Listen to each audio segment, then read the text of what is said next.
Welcome, weary traveller, to a journey back through the mists of time. As you settle in for a night's rest, let us embark on a tale of a bygone era when food was not the delight it is today, but a daily struggle for survival. I am your guide, a humble storyteller, here to paint a picture of the culinary hardships endured by our medieval ancestors. Before we begin, I invite you to pause for a moment and share in the comments where in the world you are listening from and what time of day it is for you. It brings me joy to know that these stories reach ears far and wide, connecting us across the globe and through the ages. If you find yourself entranced by these whispers from the past, I encourage you to subscribe so that we may meet again on future adventures through history. But for now, let us set the scene. Imagine, if you will, a small, dimly lit cottage huddled against the chill of a medieval night. A family gathers around a meagre fire, their bellies growling with hunger. On the rough-hewn table before them sits a bowl of thin, watery pottage, a paltry meal of boiled vegetables and scraps, alongside a loaf of stale, dense bread. This is the fare that will sustain them, as it does most common folk of this time. In the Middle Ages, food was not a source of pleasure or abundance for the vast majority. It was a constant worry, a daily battle against scarcity, monotony, and the ever-present spectre of famine. The life of a medieval peasant was one of toil in the fields, of back-breaking labour to coax meagre crops from the earth. And yet, despite their efforts, the yields were often paltry, the harvests at the mercy of the elements and the whims of the nobility who owned the land. But even in times of relative plenty, the common people's diets were woefully lacking in variety and nutrition. Most subsisted on a meagre rotation of pottage, bread, and perhaps a bit of cheese or ale if they were lucky. Meat was a rare luxury, reserved for the wealthy or for special occasions. The flavours were bland and monotonous, with precious few herbs and spices to enliven the palate. And then there were the dangers lurking in every mouthful. In a world without refrigeration, food spoiled quickly, and the risk of illness from contaminated victuals was ever present. The very water they drank was often tainted with disease, making ale and beer the safer choice for quenching thirst. But even these could be hazardous if unscrupulous brewers used unsavoury additives to mask the taste of inferior ingredients. This, dear listener, was the lot of the common folk in medieval times.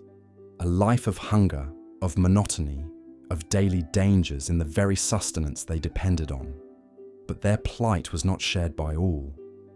For the wealthy and powerful, food was a symbol of status and excess, a chance to flaunt their riches and indulge their appetites. As we embark on this journey through the annals of culinary history, we will see the stark contrast between the haves and the have-nots.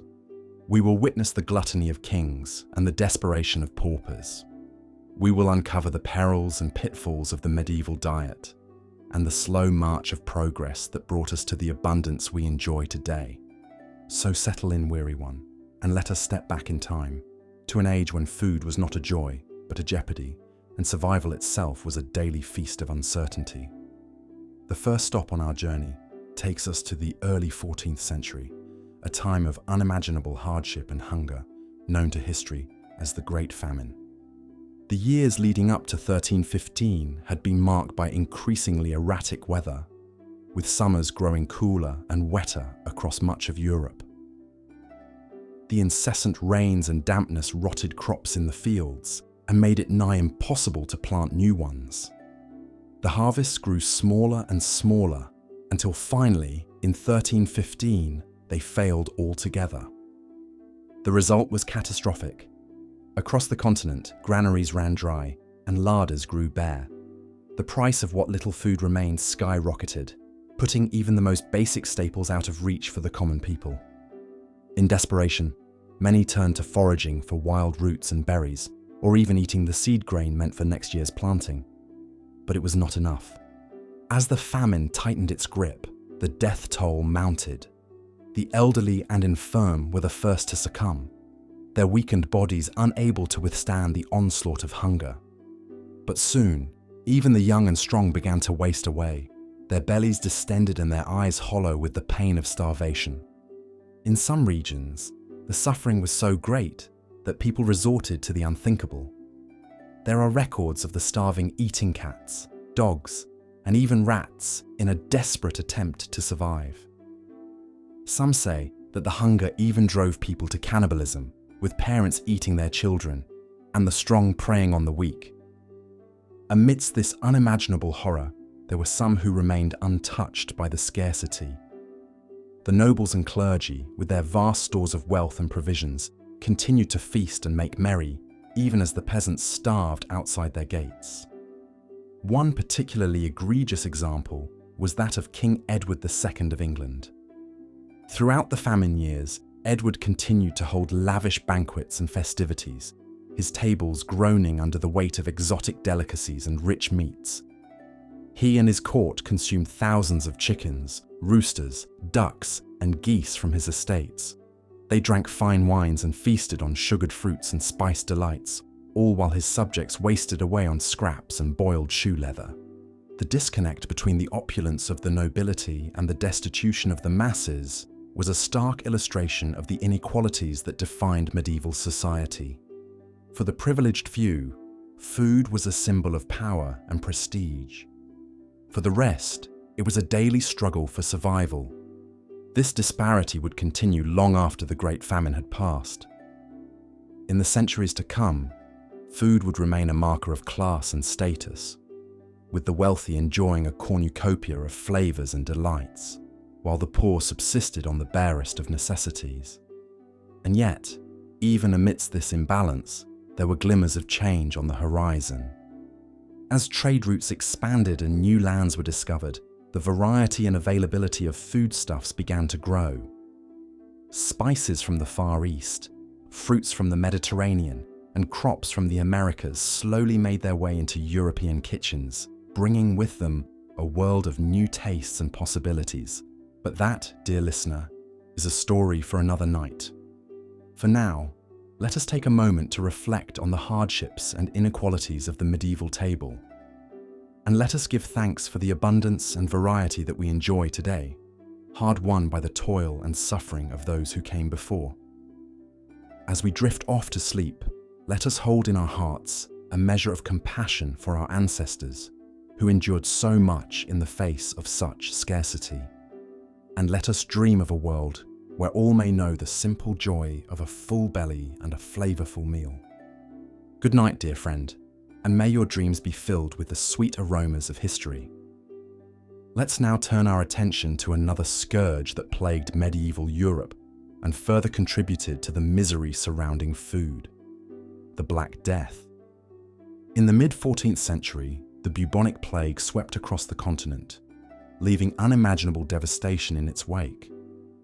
It's estimated that between 30 to 60% of Europe's population perished during the outbreak. The horrible, painful deaths, mass graves, and social upheaval of this time have been well documented. But the Black Death also took a severe toll on the already strained food situation. With so many farmers, labourers, and merchants succumbing to the disease, there simply weren't enough people to plant, tend, and harvest crops. Fields lay fallow as villages were decimated or abandoned entirely. The loss of so many draft animals to the plague also made ploughing and transportation of food goods much more difficult. As a result, severe food shortages and famine soon followed the plague. Even in areas that had been relatively prosperous before, the prices of staple grains like wheat and rye skyrocketed, putting even basic bread out of reach for many. Those who could afford it subsisted on meagre meals of pottage and gruel, stretching their provisions as far as possible. But for the poorest, even these unappetizing options became impossible to obtain. In their desperation, starving people turned to increasingly unthinkable food sources: diseased cattle, rotten meat from old carcasses, and even the flesh of plague victims were all consumed despite the risks. It's hard to imagine the depths of hunger and despair that would drive someone to carve meat from a festering corpse. But this was the reality for the most vulnerable in these dark times. The very plague pits and mass graves designed to curb the spread of disease became a last resort for the famished. Of course, eating contaminated meat and decaying remains only served to further the spread of pestilence. It was a vicious, deadly cycle born of scarcity and ignorance. Medieval medicine had no concept of germs or how diseases like the plague were transmitted. They blamed the Black Death on bad air, divine retribution, or an imbalance of the humours. The idea that the sickness could be spread by rats or tainted food was still centuries away. So the plague raged on unchecked, the food shortages worsened, and the death toll mounted ever higher. It must have truly seemed like the end of days to those suffering through it. The stench of sickness and starvation hung heavy over so many towns and cities. Even the wealthy and powerful were not immune, though their suffering was usually less acute. They might still host feasts and banquets, but with fewer lavish delicacies and guests as the plague ravaged the land. The gluttony and conspicuous consumption of the noble class became even more pronounced against the backdrop of famine. There are records of bishops and lords holding opulent parties even as the starving peasants outside their walls wasted away. Such callousness in the face of suffering was not uncommon, sadly. The plague starkly exposed the already deep inequalities in medieval society. It would take many long, lean years for population levels and food production to begin recovering after the Black Death burned itself out. Some regions wouldn't see significant improvements until the 16th century or later. It was a truly calamitous event in European history, a grim cap on an era already so defined by scarcity and hunger. As we reflect back on the entirety of the medieval period, it's clear that food wasn't just an afterthought or a mere necessity for most people. It was a central, driving force that shaped so much of society and daily life. The quest for sustenance was all-consuming, colouring everything from culture to politics to religion. When we think of the Middle Ages, it's easy to get swept up in the romance and pageantry, the valiant knights, towering castles, and royal intrigues. But for the vast majority of people, this was a distant fantasy. Their reality revolved around the never-ending struggle to fill their bellies and fend off starvation for one more day. It's a profound thing to consider, especially from the relative comfort and abundance of the modern world. We can walk into a grocery store and find more variety and quantity than even the wealthiest medieval king could have ever dreamed of. Eating is no longer a dreary chore, but a vibrant, colourful part of our lives and cultures. So the next time you sit down to a hot, hearty meal, take a moment to really savour it. Marvel at the scents and flavours, the freshness and quality of the ingredients. Think of all the hard work and ingenuity that goes into putting food on our tables reliably and safely. It's a privilege our medieval ancestors rarely enjoyed. In a way, food is the ultimate expression of human civilization, the culmination of our ability to shape the world around us and enrich our lives. It's easy to take that for granted, but the story of medieval food reminds us just how hard-won and precious this abundance really is, how different the world once was, and how far we've come. And there is still further yet to go, with too many even today facing scarcity and hunger. But if there is one thing the Middle Ages teach us, it is the resilience of the human spirit in the face of adversity. So let us raise a glass of clean, fresh water or well-crafted ale to the progress we've made and the work still to be done. Let us dream of a world where safe, nourishing, delightful food is a basic right for all, not a rare luxury. And let us never forget the hardships of those who came before, toiling and struggling, so that we may enjoy the fruits of their labour today. The story of food is nothing less than the story of human striving itself, ever upward through famine and feast, toward a better tomorrow. And on that note, dear listener, I wish you pleasant dreams of plentiful harvests and restful, easy sleep, unburdened by the gnawing hunger that so defined the medieval world. May you wake to a bright dawn and a bountiful breakfast, savoring each bite anew. For there are few greater gifts in this life than a full belly and a contented heart. Good night and bon appetit. Here is the next part of the script for Why Food Sucked in Medieval Europe. Boring history for sleep. In the 11th century, a new dining utensil began to make waves among the upper crust of medieval Europe: the fork. This strange and novel instrument was slow to catch on. After all, most people were content to eat with their hands, as they had done for centuries. Forks were seen as a silly affectation, a fussy and unnecessary tool for the excessively refined. The fork is believed to have made its way to Europe from the Byzantine Empire, where small forks were used to eat sweets and other delicacies. In 1004, Maria Argyropoulina, the Greek niece of Byzantine Emperor Basil II, arrived in Venice to marry Giovanni, the son of the Doge. She brought with her a case of golden forks, which she used at her wedding feast. The Venetians were scandalized by this decadent display. When poor Maria died of the plague 2 years later, St. Peter Damian declared it was God's punishment for her vanity and sinful ways. Such was the luxury of her habits, he wrote, that she deigned not to touch her food with her fingers, but would command her eunuchs to cut it up into small pieces, which she would impale on a certain golden instrument with 2 prongs, and thus carry to her mouth. The road to hell, apparently, was paved with golden forks. Despite St. Peter Damian's condemnation, the fork gradually began to catch on among the nobility as a way to distinguish themselves from the hand-eating rabble. Still, it would be hundreds of years before the fork gained widespread acceptance. In the meantime, all manner of elaborate customs and etiquette around eating with one's hands arose. It was considered rude to grab at food with your whole hand. Instead, you were to elegantly pluck morsels with just your thumb and first 2 fingers.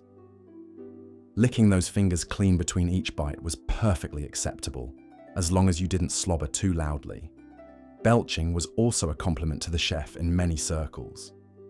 And if you used your dirty hands to pass the bread to your neighbor, it was only polite. All of these dainty affectations were lost on the English, who heartily resisted the encroachment of the fork and other refined French and Italian table manners. They saw eating with a fork as unmanly and unnecessarily fussy. "Why should a person need a fork to eat?" scoffed one English critic in 1611.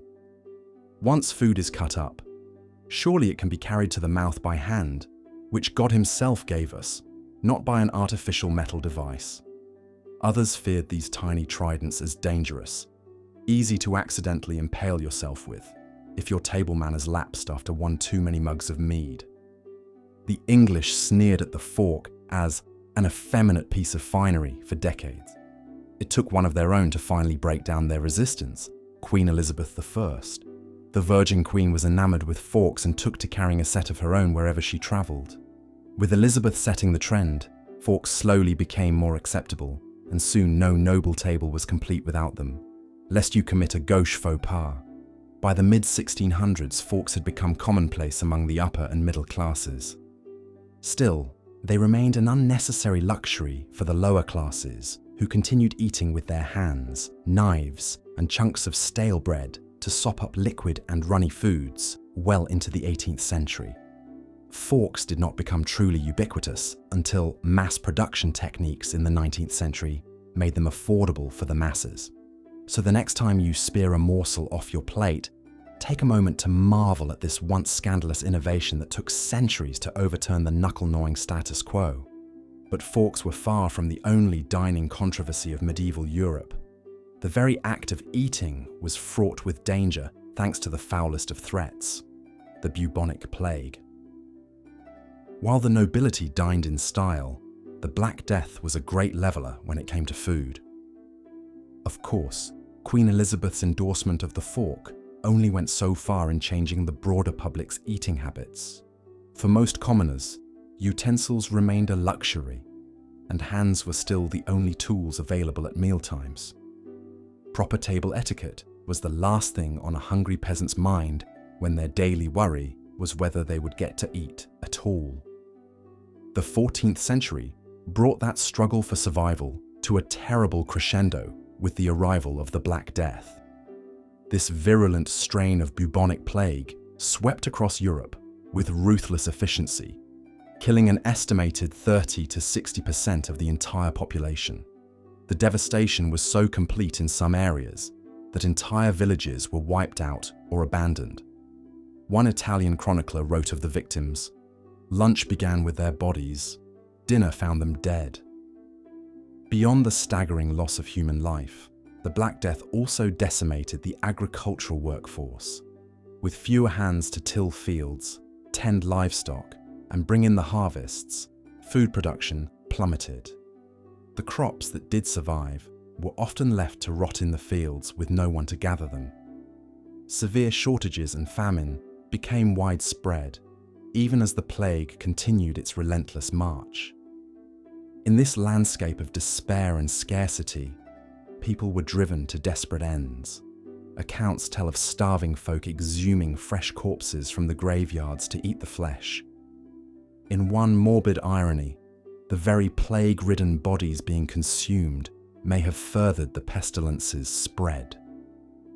Diseased cattle, long dead and rotten meat, and all manner of unsafe fare wound up in the alms pots and market stalls out of pure necessity. Little was understood at the time of how the plague proliferated through these contaminated sources. The few physicians that remained were at a loss to explain the plague's transmission or offer any effective treatments. Some blamed the disease on a miasma of bad air, others on an unfavorable alignment of the planets. Flagellation, bloodletting, and bathing in rosewater were put forth as cures, to no avail. The wrath of a vengeful god was most often invoked as the root cause, with the sins of gluttony and immoderation among the condemned vices. There was a kernel of truth to this moralizing. While the plague was no divine retribution, it did expose the perilous vulnerability of the medieval food system. The combined blows of mass death and agrarian disruption laid bare how precarious the balance was between subsistence and starvation for the populace. In the face of such an existential threat, the old social bonds and feudal obligations began to break down. With so many dead, labour was now at a premium, and the surviving peasants found themselves with newfound bargaining power. This shift would eventually lead to improved conditions and wages for the working class, though such changes were hard-won through generations of uprisings like the Peasants' Revolt of 1381. At the time, however, the immediate concern was still just getting enough to eat amidst the chaos and sorrow. For rich and poor alike, a full stomach became an increasingly rare blessing as the plague dragged on. Even the nobility felt the pinch of scarcity during these lean times, though their relative privation was a far cry from the outright starvation in the hovels. Royal feasts may have been more meagre affairs, the cooks forced to be creative with whatever limited ingredients were available, but a hungry lord still ate before his hungrier serfs. Some of the more benevolent rulers, like King Edward III of England, made efforts to alleviate the people's hardships through proclamations capping food prices and banning exports of grain. Others were less magnanimous, hoarding dwindling resources for themselves and using the calamity as a pretext to consolidate their own power and wealth. The French nobility, already suffering a series of military defeats in the 100 Years' War, became especially sensitive to any threats against their privilege. 1,356 plot by hungry peasants to loot and burn the Louvre was met with brutal suppression. Such incidents of unrest spoke to how deeply food security was intertwined with the social fabric. In the absence of a functioning agricultural system, all the old hierarchies began to falter, A king's authority meant little to a man with a starving family. The Black Death revealed in the starkest terms how the entire edifice of medieval civilization rested on the tenuous foundation of getting enough to eat. It would be many long years before Europe recovered from the ravages of the plague. A century and a half after its onset, the population was still only half what it had been before the pestilence. But in that slow rebuilding, the old medieval certainties were gradually replaced by a new world order. The Renaissance and Age of Exploration were still to come, bringing with them a resurgence of art, science, and global trade. Among other wonders, these eras would introduce a bounty of new foods from across the globe, transforming the European diet forever. But for the survivors of the Black Death, such lofty developments were still far in the unseen future. In the moment, their gratitude was for the simple grace of waking to see another sunrise, with maybe a crust of bread or bowl of peas porridge to fill their belly for the day's labours. In a time when life was so precarious and food so scarce, the greatest luxury was having anything to eat at all. How distant the lavish banquets and finicky table etiquettes of the elite must have seemed to a hardscrabble peasant in the plague years. The royal concerns over which exotic fowl to serve or which fork to use for the fish course were the height of frivolity in the face of such suffering. And yet, those elaborate customs and conspicuous feasts were in their own way also an anxious response to the ever-present spectre of hunger and disease. The Black Death spared no one, and in its aftermath, the need to savour and celebrate what blessings remained, however small, must have felt all the more urgent. Still, there's no denying that when it came to food in medieval times, the proverbial table was tilted quite steeply. For every one pampered noble nibbling delicacies off a silver trencher, there were 100 serfs thankful for a scrap of gristle. The grim business of filling one's stomach consumed much of life's toil, and all too often ended with the stomach just as empty. It's a state of precarity that is hard for many of us to imagine today, when even a pauper's diet would be a kingly feast by medieval standards. So the next time you sit down for a meal, however humble, pause for a moment to savour it, revel in each flavour and texture, and marvel at the abundance of options that surround us. Offer up a word of thanks that we can enjoy our food without fear of famine or pestilence, or some harsh lord taking it from our hands. Appreciate each forkful for the hard-won luxury that it is, and maybe spare a compassionate thought for those long-ago peasants who didn't have it nearly so good. Bon appetit. Meanwhile, the upper echelons of medieval society were as far removed from the peasant's plight as could be. Kings, nobles, and high-ranking clergy enjoyed lavish feasts and banquets that stood in stark contrast to the meagre fare of the masses. Where a peasant might subsist on a thin, tasteless pottage and a crust of stale bread, the wealthy dined on sumptuous spreads of rich dishes, exotic delicacies, and fine wines. Picture the great halls of castles and manors filled with long tables, practically groaning under the weight of the feast laid out upon them. Roasted meats were the centerpiece, succulent cuts of beef, pork, venison, even swan and peacock, glazed with honey and spices. Savoury meat pies were a favourite, their flaky crusts concealing fillings of game birds or fish, seasoned with ginger, saffron and pepper.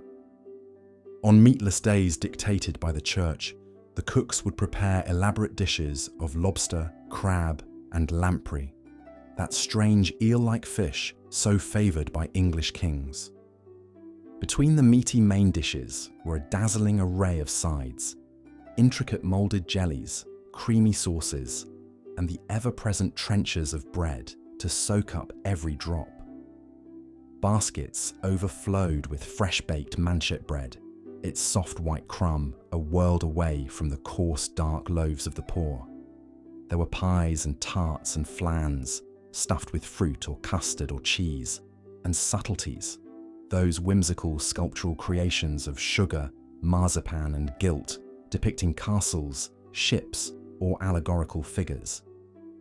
All of this would be washed down with copious amounts of wine, mead, and ales. But the true hallmark of a noble feast was the sheer abundance and variety of dishes. A banquet for the highborn might feature a dozen or more separate courses, each containing multiple dishes. There would be roasts and potages, fricassees and ragouts, sauces and soups, tarts and tortes, compotes and confits.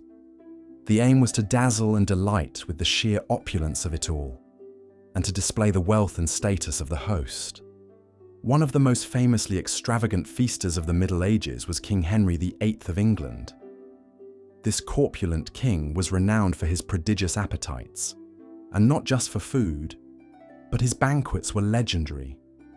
A single feast to celebrate the visit of a French ambassador in 1520 reportedly featured an astonishing 89 different dishes, including venison, peacock, heron, capon, lamprey, sturgeon, and all manner of sweetmeats and subtleties.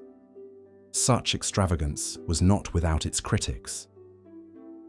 The medieval church preached the virtues of asceticism and moderation, and gluttony was considered one of the 7 deadly sins.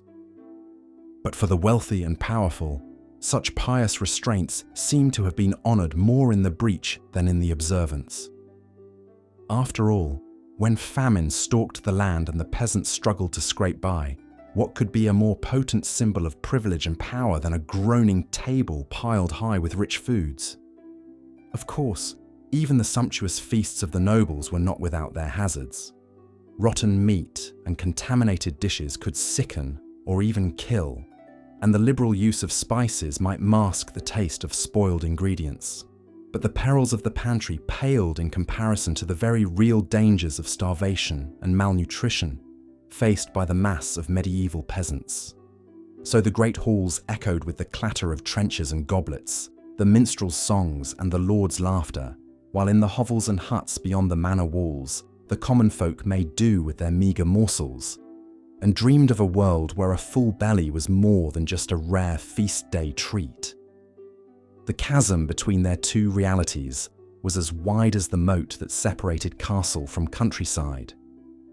But even amidst the wretched food landscape of the Middle Ages, there were small shoots of change and progress that would, ever so slowly, bear fruit. Take the humble fork, for instance. Today, we take this everyday eating implement for granted, but in medieval Europe, it was a rarity and a subject of some controversy. For centuries, most people simply ate with their hands, using trenchers of bread or wooden bowls to scoop up their food. Knives were common enough for cutting, but the spoon and fork were relative latecomers to the medieval table. The first forks were small, 2-pronged affairs, used mostly for spearing and serving food, rather than conveying it to the mouth. Many regarded them as a curious foreign affectation, a suspiciously dainty tool for the effete or the aristocratic. It wasn't until the 11th century that table forks began to make inroads among the European elite, particularly in the Byzantine Empire and the Italian states. Legend has it that a Byzantine princess brought forks to Venice on the occasion of her marriage in 1004, scandalizing the locals with her decadent and unnatural eating habits. But slowly, the fork gained a fork hold, if you'll pardon the pun. By the 16th century, forks had become a staple of upper-class dining in Italy, with ornate and elaborate designs in gold and silver adorning the tables of the wealthy. From there, they spread to France and England, although not without some resistance. Some English clergymen denounced the fork as an insult to God's good gifts, while the notorious glutton Henry VIII refused to countenance its use in his court. But perhaps the fork's most famous champion was Queen Elizabeth I of England. The Virgin Queen was known for her love of luxury and her trend-setting ways, and she helped popularize the fork as an essential tool for refined dining. It's said that she owned a set of silver forks engraved with her royal crest, and that she insisted on using them at all her meals, much to the consternation of her more conservative courtiers. Slowly but surely, the fork wormed its way into the halls and houses of the highborn, becoming a symbol of sophistication and status. Along with it came a whole host of other table manners and customs, from the placement of the napkin to the proper way to hold one's knife. These elaborate dining rituals served to distinguish the nobility from the common rabble, who continued to eat with their hands and share communal dishes well into the modern era. But for all the fancy flatware and fastidious etiquette, the fundamental fare of the upper classes remained largely unchanged throughout the Middle Ages. Meat, pies, and sweet treats dominated the menu, with nary a vegetable to be seen. The rich might enjoy a greater variety and quality of food than the poor, but their diets were hardly healthier. Indeed, many nobles suffered from ailments like gout and digestive disorders brought on by their rich and fatty diets. And then, of course, there were the great levelers, famine and plague. No amount of wealth or status could shield one from the ravages of crop failure or the Black Death. When the fields lay fallow and the granaries ran bare, even kings and queens might feel the pinch of hunger. And when the plague stalked the land, it claimed rich and poor alike, laying waste to castle and cottage with equal ferocity. In the wake of the Black Death, which wiped out as much as half of Europe's population in the 14th century, food shortages and economic upheaval were rampant. With so many farmers and labourers dead, there were simply not enough hands to work the land and bring in the harvests. Grain rotted in the fields, livestock wandered unattended, and hunger gnawed at the bellies of the survivors.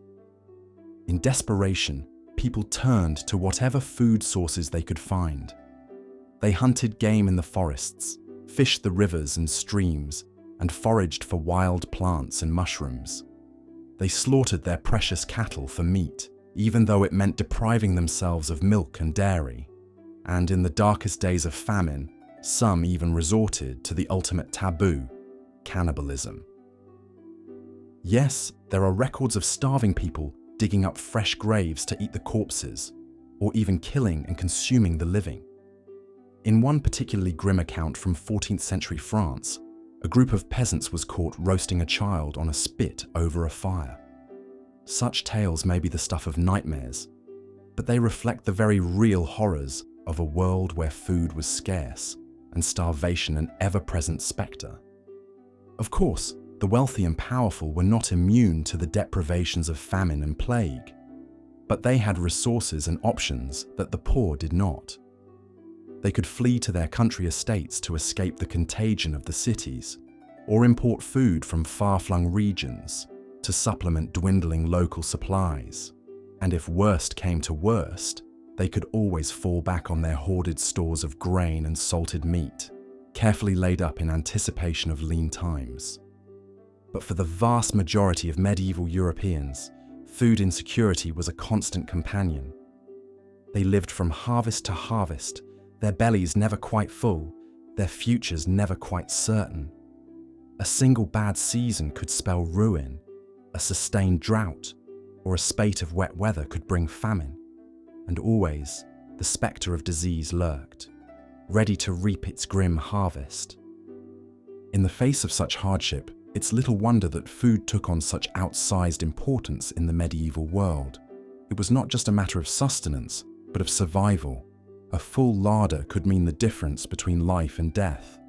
A hearty meal, the line between sickness and health. Food was power, and those who controlled it held sway over the fate of nations. So the great lords and ladies feasted in their halls, while the peasants scrounged for scraps. The spice traders grew rich on the yearnings of a flavour-starved populace, while the bakers and brewers plied their trade in the shadow of the gallows. And through it all, the endless cycle of feast and famine, plenty and privation, rolled on, a reminder of the fragility and precariousness of life in a world where food was never a given. Today, we take for granted the abundance and variety of our modern diets, the ease and convenience of our food systems. But spare a thought as you sit down to your next meal for the medieval peasant, huddled over a bowl of thin gruel, dreaming of a world where hunger was not a constant companion and a full belly not an impossible luxury. For in their struggles and their sacrifices, in their hunger and their hopes, we can see the roots of our own food culture and the long, winding path that led us to the bounty we enjoy today. It was a time of extremes. While the wealthy feasted on exotic delicacies, the common folk struggled to fill their bellies with even the most basic fare. The gluttony of the upper class knew no bounds, with lavish banquets featuring an endless array of dishes designed to impress and overwhelm. Kings like Henry VIII of England were renowned for their insatiable appetites and extravagant tastes. Henry's court was a constant whirlwind of feasts and revelry, with tables groaning under the weight of roasted meats, savoury pies, and sugary confections. The king himself was said to have a prodigious appetite, often consuming a staggering 5,000 calories a day in his prime. For Henry and his fellow nobles, food was not just a necessity, but a symbol of power and prestige. They saw it as their divine right to indulge in the finest delicacies the land had to offer, and they did so with gusto. Banquets would stretch on for hours, with a dizzying array of dishes paraded before the guests in an ostentatious display of wealth and excess. One particularly extravagant feast thrown by Henry in 1531 reportedly featured over 60 different dishes, including roast venison, boar's head, and a magnificent pie containing a live frog, which leapt out when the crust was cut, much to the surprise and delight of the assembled courtiers.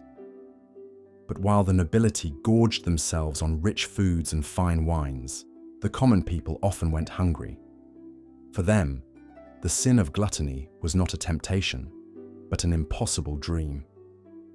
They subsisted on a meagre diet of pottage and bread, with little variety or nutrition to speak of.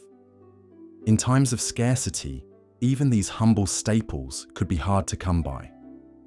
During the Great Famine of 1315 to 1317, crop failures and widespread starvation led many desperate peasants to resort to eating dogs, cats, and even human flesh to survive. Meanwhile, the nobility continued to feast in their grand halls, blissfully unconcerned with the suffering of their subjects. This glaring disparity between the haves and have-nots was a defining feature of medieval society, and nowhere was it more evident than in the realm of food. While the upper class indulged their every culinary whim, the masses struggled to eke out a bare existence on whatever scraps they could find. Even in times of relative plenty, the food available to the average person was often of poor quality and dubious safety. Bread, the staple of the medieval diet, was frequently adulterated with fillers like sawdust, chalk, or even ground-up animal bones, to stretch the flour and increase profits for bakers. The Bakers' Assize of 1266 attempted to regulate these practices, setting strict standards for the weight, price, and purity of bread sold in England. Bakers who were caught cheating their customers could face harsh punishments, including fines, imprisonment, or even public humiliation in the stocks. But such regulations were difficult to enforce, and many bakers continued to engage in fraudulent practices to maximize their profits. For the average consumer, buying a loaf of bread was always a gamble. You never knew quite what you were getting, or whether it would be fit to eat. Similar hazards lurked in other common foodstuffs, like ale and pottage. Unscrupulous brewers would often use cheap, potentially toxic additives to make weak ale more intoxicating, such as henbane, belladonna, or even hallucinogenic mushrooms. These substances could cause a range of unpleasant and dangerous side effects, from nausea and vomiting to hallucinations and even death. Pottage, the thin vegetable soup that formed the backbone of the peasant diet, was not much safer. Made from whatever scraps and leftovers were available, pottage could contain anything from rotten vegetables to bits of spoiled meat or mouldy bread. Consuming such fare on a regular basis could lead to a host of health problems, from malnutrition to food poisoning. But for many people, there was simply no other choice. In a world where food was scarce and often of poor quality, you ate what you could get your hands on, no matter how unappetizing or potentially hazardous it might be. Of course, there were some efforts to improve the safety and quality of food in the Middle Ages. The Assize of Bread and Ale in 1267 sought to crack down on the use of dangerous additives in beer, while the rise of guilds and professional organizations helped to standardize and regulate food production to some extent. But these efforts were often piecemeal and inconsistently enforced, and they did little to address the underlying problems of poverty, scarcity, and inequality that plagued medieval society. For the vast majority of people, food remained a constant source of struggle and uncertainty, a daily reminder of their precarious existence in a harsh and unforgiving world. Even the simple act of eating itself could be fraught with peril in the Middle Ages. Before the introduction of the fork in the 11th century, most people ate with their hands, using bread as a sort of makeshift utensil to scoop up food from a communal bowl or trencher.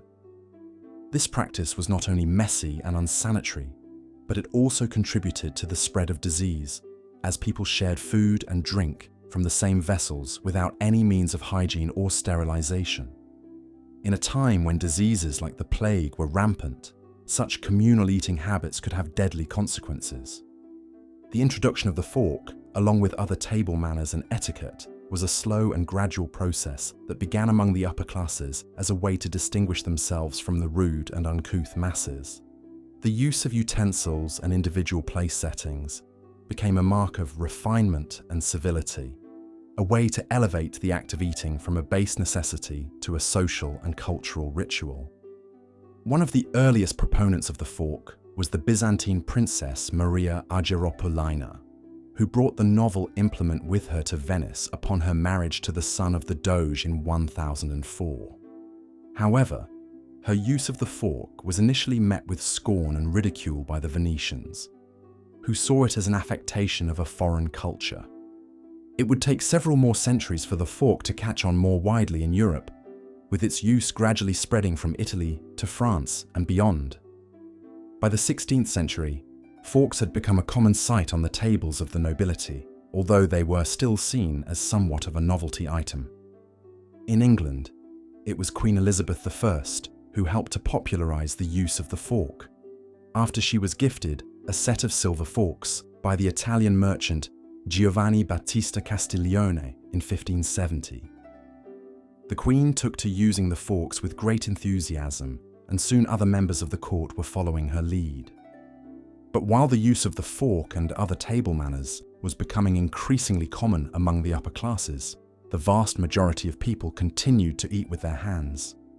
For them, the idea of using a separate utensil for each dish or course was simply a foreign and unnecessary concept, a frivolous affectation of the wealthy and powerful. As such, the rise of the fork and table manners in the Middle Ages can be seen as a reflection of the deep social and economic divisions that characterized the period. While the nobility indulged in increasingly elaborate and refined dining rituals, the common people continued to struggle for survival, eating whatever meager fare they could scrounge up with their bare hands. These divisions would only be exacerbated by the onset of the Black Death in the 14th century, which devastated populations across Europe and led to widespread food shortages and famine. With so many people dying of the plague, there was simply not enough labor to work the fields and bring in the harvests, leading to widespread crop failures and starvation. In desperation, many people resorted to eating whatever they could find, no matter how unappetizing or potentially hazardous it might be. Diseased cattle, rotten meat, and even the corpses of plague victims were all consumed by starving people, who had little other choice if they wanted to survive. But even in the midst of such unimaginable suffering and hardship, the wealthy and powerful continued to indulge in their gluttonous feasts and banquets. blissfully unconcerned with the plight of the masses. While peasants starved in their hovels, nobles gorged themselves on roasted meats and sugary confections, secure in their privilege and power.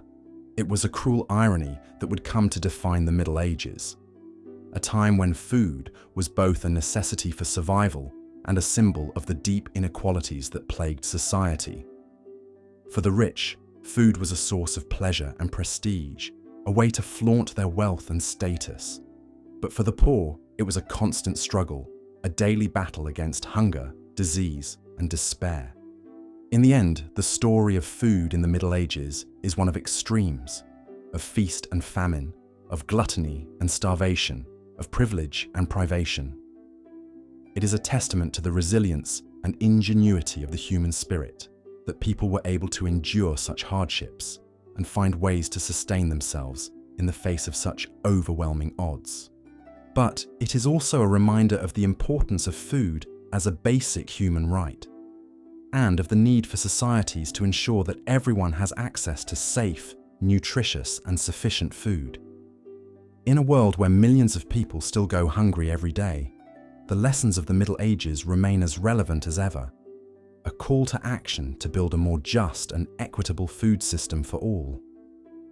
So the next time you sit down to a hearty meal, take a moment to reflect on the long and often tumultuous history of food, and to appreciate the simple joy of a safe and satisfying meal, a joy that our medieval ancestors rarely had the luxury to know.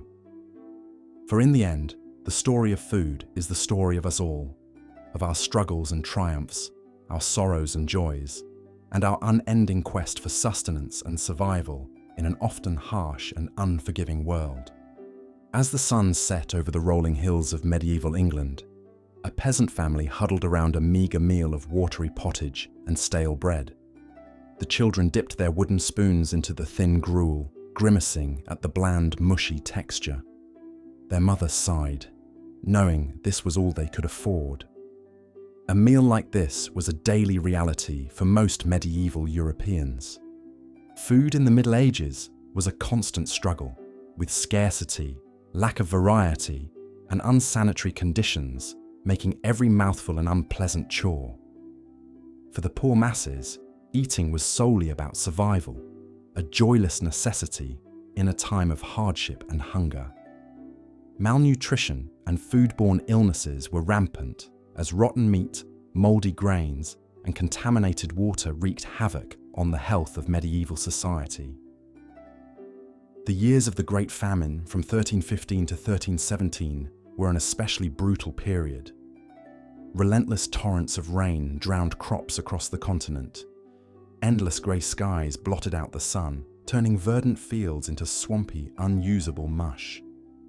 With grains scarce and harvests failing, the spectre of starvation loomed over Europe like a reaper's scythe. Desperate peasants were forced to extreme measures to fill their bellies. Cats, dogs, and other domestic animals disappeared from villages as they were trapped and consumed for meat. The most depraved even resorted to cannibalism, with several horrific accounts of starving people digging up freshly buried corpses for food. The stench of death and decay hung thick in the air as emaciated bodies piled up faster than they could be buried. But while the poor wasted away, the gluttony of the upper class knew no bounds. In England, King Edward II continued to throw lavish banquets for his court, feasting on fine delicacies as his subjects starved. Suckling pigs, exotic fruits, and the finest wine overflowed on his table. He and his nobles gorged themselves on rich dishes as crumbs fell from their chins onto their velvet and fur-trimmed outfits.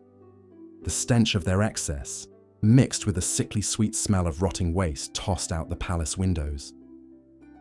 This stark contrast between the haves and the have-nots was a recurring theme in medieval society. The ruling class indulged in conspicuous consumption as a show of power and status, while the common folk scraped by on the bare minimum.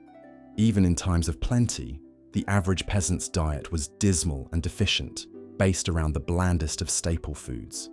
In every humble hovel, the daily fare consisted of little more than pottage and bread. Pottage was a simple soup made from whatever vegetables and scraps could be foraged or spared. Turnips, leeks, and onions were common ingredients, boiled into a limp, flavourless mush in a great iron pot over the central hearth fire.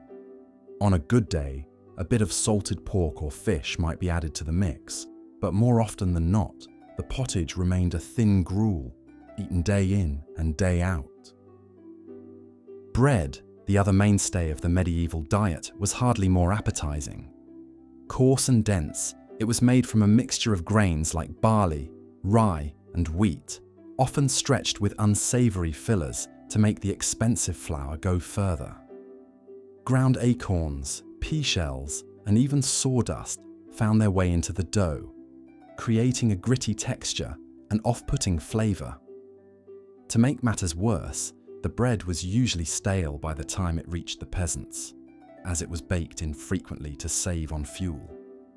The staleness was sometimes a blessing in disguise, however, as fresh bread could contain a hidden danger: ergot.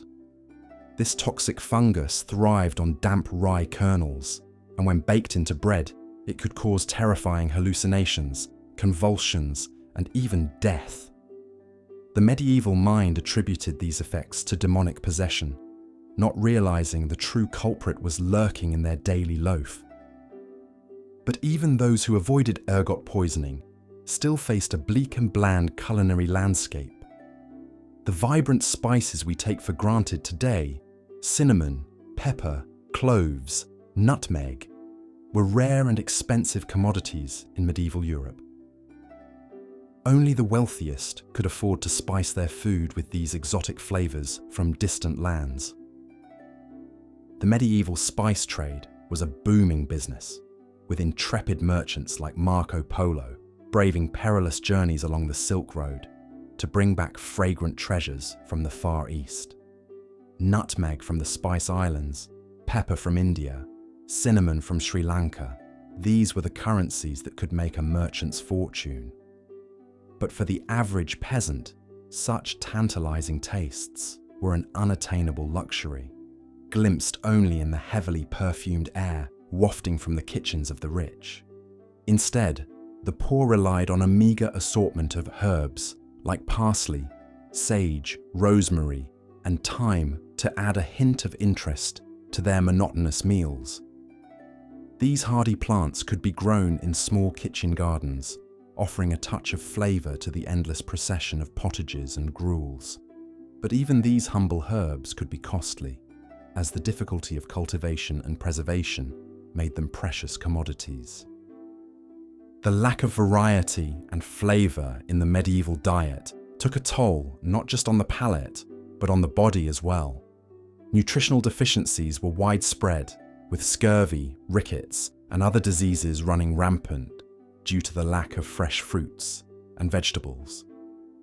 The peasants' reliance on grains and legumes, while filling, did not provide the necessary balance of nutrients for optimal health. This was compounded by the unsanitary conditions in which most food was prepared and stored. Meat was often rancid or infested with maggots, as the lack of refrigeration made preservation a challenge. Grain stores were susceptible to mold, rot, and vermin, which could contaminate the precious supplies. And the communal cooking pots, used to prepare the ubiquitous pottage, were breeding grounds for bacteria and disease. But perhaps the greatest danger to medieval food safety was the water.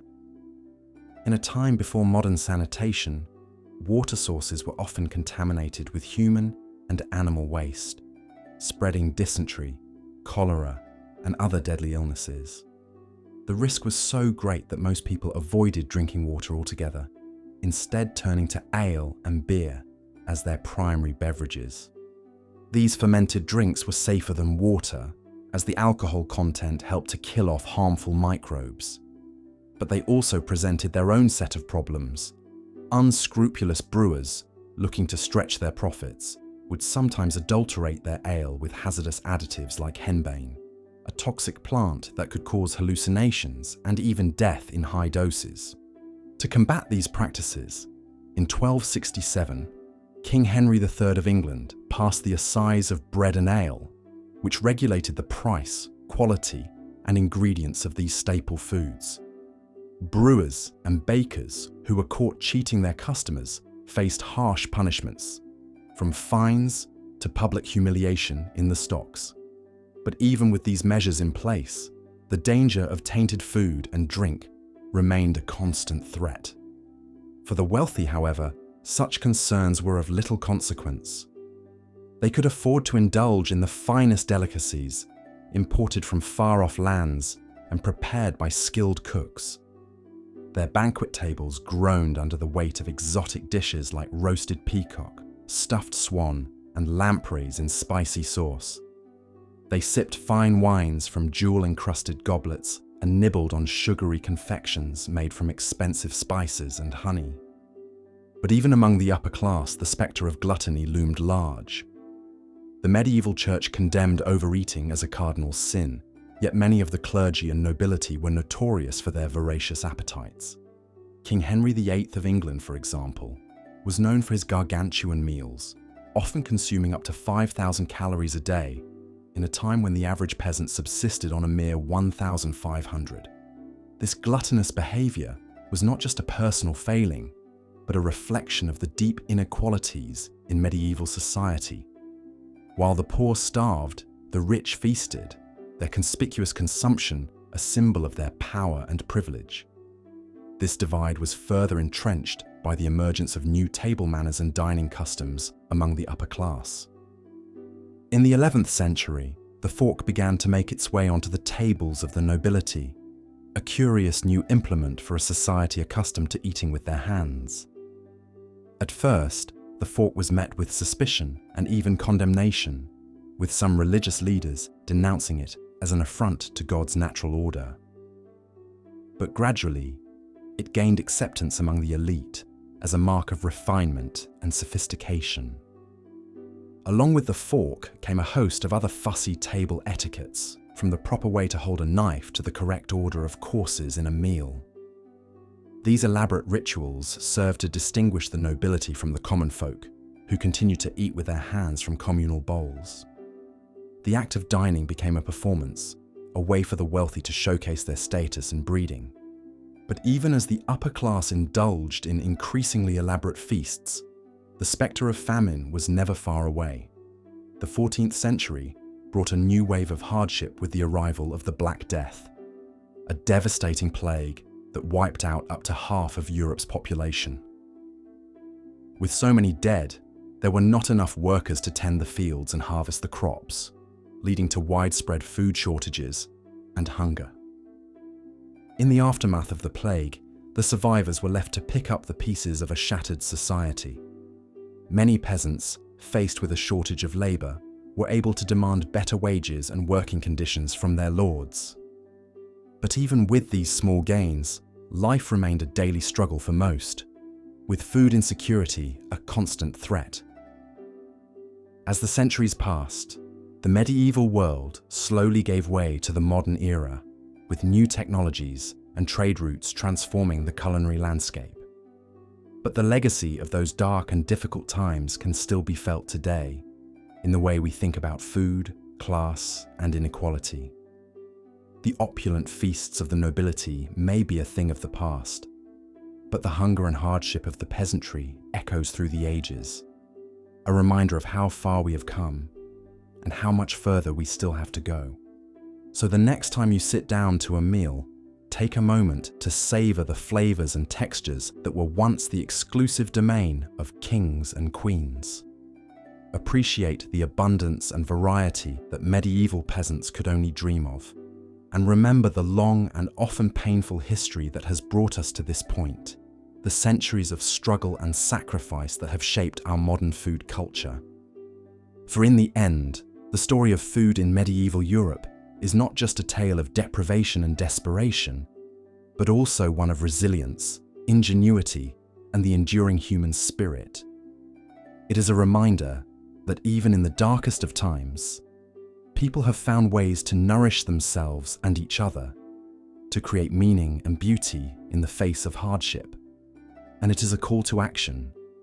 to continue the work of building a world where everyone has access to the basic necessity of a safe, satisfying meal. As we drift off to sleep, let us hold in our hearts the memory of those long-ago peasants huddled around their meager fires, dreaming of a better life.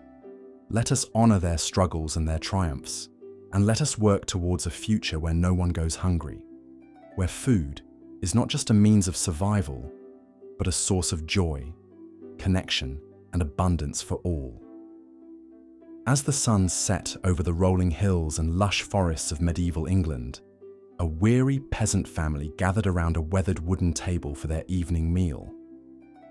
The matriarch ladled out portions of thin, watery pottage into rough-hewn bowls. The pottage consisted of whatever vegetables and meager scraps the family had managed to forage or grow, boiled down into a flavorless gruel. Alongside the pottage, the family portioned out pieces of dark, dense bread. The bread, made from coarse flour stretched with fillers like grounder corns or pea flour, was often stale and hard, hardly a comforting accompaniment to the tasteless soup. As the family ate their meager meal in silence, they could take little joy or pleasure in it. Eating for most people in medieval Europe was an unsatisfying chore necessary for survival. The lucky ones ate to live, not live to eat. Food scarcity, lack of variety, unsanitary conditions and abysmal cooking made mealtime a grim affair for medieval peasants. In our modern world of abundance and culinary delights, it can be hard to imagine a time when food was so scarce, unappetizing, and even hazardous. But for the vast majority of people in the Middle Ages, hunger and hardship were a part of everyday life. The spectre of famine constantly loomed, and even in the best of times, filling one's belly often meant choking down unpalatable, even dangerous food. But why exactly was food such a joyless and perilous necessity in the medieval era? The answer lies in a perfect storm of climate catastrophes, economic inequality, ignorance of sanitation and nutrition, and a rigid social hierarchy that kept the choicest foods in the hands of a gluttonous few. Perhaps there was no greater example of the precariousness of the food supply than the Great Famine that ravaged Europe from 1315 to 1317. It all began with a catastrophic shift in weather patterns. After several prosperous and bountiful years, the good fortune suddenly turned to disaster. The spring of 1315 brought incessant driving rains that saturated the soil and rotted crops in the fields. The rains continued unabated through the summer, drowning any hope for a successful harvest. With granaries depleted from the previous poor harvests, the people of medieval Europe were desperately unprepared when the cold, wet weather lingered for the next 2 years, causing widespread crop failures. The sodden ground simply would not yield its usual bounty. Grains withered and died. Fruits and vegetables grew stunted and sickly. What little did grow was often too waterlogged and putrid to eat. The result was mass starvation across the continent. Food prices skyrocketed as desperate people outbid each other for what meager stores remained. The poor, with nothing of value to trade, were the hardest hit. In their desperation, starving families resorted to eating the unimaginable. Cats, dogs, and rodents went from pets and pests to potential meals. There are even grim accounts of cannibalism, with the flesh of the dead seen as the only remaining sustenance. In the midst of this suffering, the inequality of the feudal system was put into stark relief. While the peasantry wasted away, many of the upper crust managed to weather the famine relatively unscathed. A prime example was King Edward II of England, whose lavish lifestyle carried on seemingly unperturbed by the suffering of his subjects. Even as his kingdom starved, Edward continued to host opulent feasts for himself and his court. One particularly egregious account describes a banquet held during the height of the famine, where Edward and his cronies dined on a profusion of delicacies, including roast swans, venison, and pike. The excesses of the feast were so great that a large portion of the food allegedly ended up being fed to the royal dogs. For a peasant family slowly perishing from hunger, such waste and gluttony by their rulers must have been incomprehensible. The Great Famine laid bare the vast chasm between the haves and have-nots in medieval society. It's estimated that between 10 to 25% of the population of cities and towns died during the Great Famine. No one knows how many rural poor perished, but it was likely a much higher percentage. The famine was an extreme example of the hardships of the age, but it was by no means the only time that common people struggled to fill their bellies. Even in years without famine, the typical peasant diet was appallingly deficient in both nutrition and flavour. A major culprit for the monotony and blandness of medieval cuisine was the lack of spices and herbs. Today, we take for granted the dazzling array of seasonings available to us to punch up a boring dish. But back then, most people had access to little beyond local weeds and the occasional bitter herb. The vast majority of the flavourful spices we now consider commonplace, like black pepper, cinnamon, ginger, and cloves, originated in the Far East. In medieval Europe, these tantalising tastes from abroad were rare, expensive luxuries far beyond the means of the average person. The spice trade, still in its infancy during the Middle Ages, was a slow, arduous affair. Intrepid merchants like the famed Venetian explorer Marco Polo undertook epic voyages along the Silk Road to bring these exotic Eastern flavours to European markets. The long, hazardous journey and scarcity of the spices meant that only the wealthiest could afford them. Royals and upper nobility would shell out shocking sums for spices to enliven their feasts. Saffron, for example, worth more than its weight in gold, might be used with abandon in the dishes of the rich, while a peasant family may never taste it in their lifetime. Spices became an important status symbol, a sign of affluence and prestige that set the upper class apart. The desire for these rare and valuable commodities gave rise to guilds of spicerers and pepperers, tradesmen who dealt exclusively in the spice market. These professional spice merchants held great power and influence, controlling the flow of flavours into the coffers of the rich.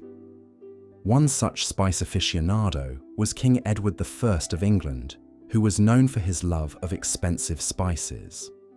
During his reign in the late 13th century, Edward's royal household blew through spices at an astonishing rate.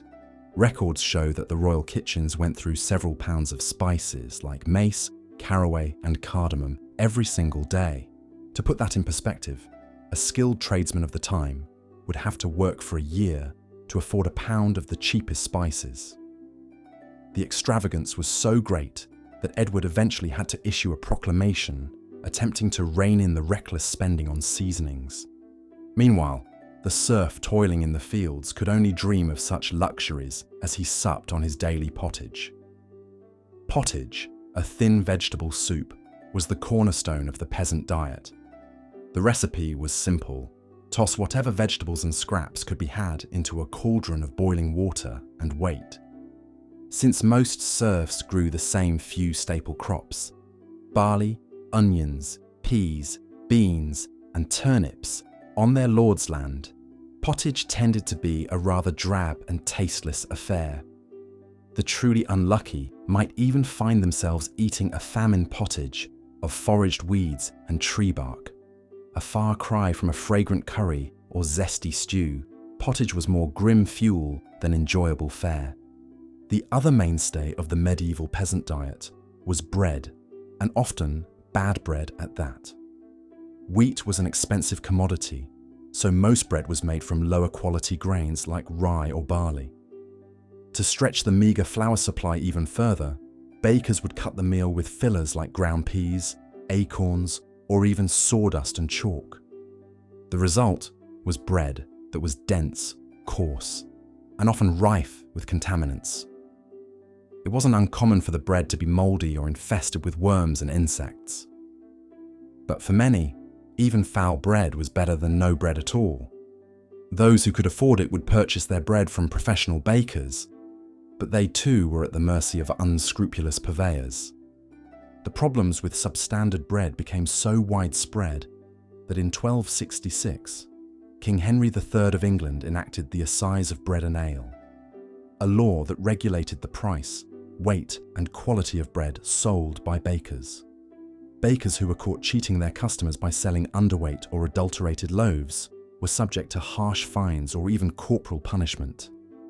In one infamous case, a baker in London was caught selling bread that contained ground peas, beans, and vetches instead of pure wheat flour. As punishment for his deception, the baker was dragged through the streets of the city with the offending loaf of bread hung around his neck before being pilloried and fined a hefty sum. But even with the threat of such consequences, many bakers continued to cut corners and cheat their customers. For the poor who depended on bread as a staple food, this could have disastrous consequences. Eating mouldy or contaminated bread could lead to serious illness and even death. If bread was a risky proposition, then drinking was an even more perilous affair in medieval times. Clean drinking water was a rarity, as most water sources were contaminated with sewage and waste. As a result, ale and beer were the most common beverages, consumed by everyone from children to the elderly. But just as with bread, the ale of the time was often far from pure or wholesome. Unscrupulous brewers would often stretch their product with cheaper, sometimes hazardous ingredients. One popular additive was henbane, a toxic plant that when consumed in ale would produce feelings of intoxication and hallucination.